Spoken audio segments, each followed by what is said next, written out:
নমস্কার বন্ধুরা, আজ আবার চলে এসেছি নতুন একটা রেসিপি নিয়ে। আজ আমি বানাবো শোলা কচু কাঁচা বাটা। আপনারা প্রথম থেকে শেষ পর্যন্ত সঙ্গে থাকুন, আশা করছি ভিডিওটি আপনাদের ভালো লাগবে। প্রথমে কচুটা কেটে নেব।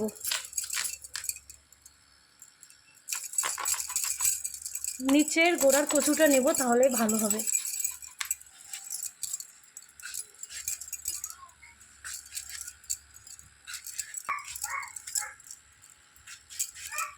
কাটা হয়ে গেছে, এবার ধুয়ে নেব।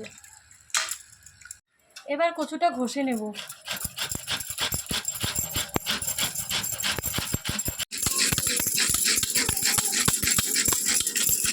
এবার বেটে নেব।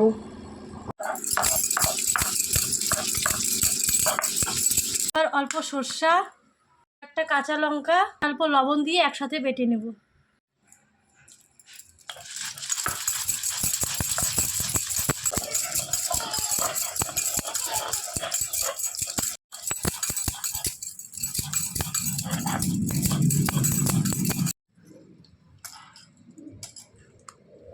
কচু বাটা একদম রেডি।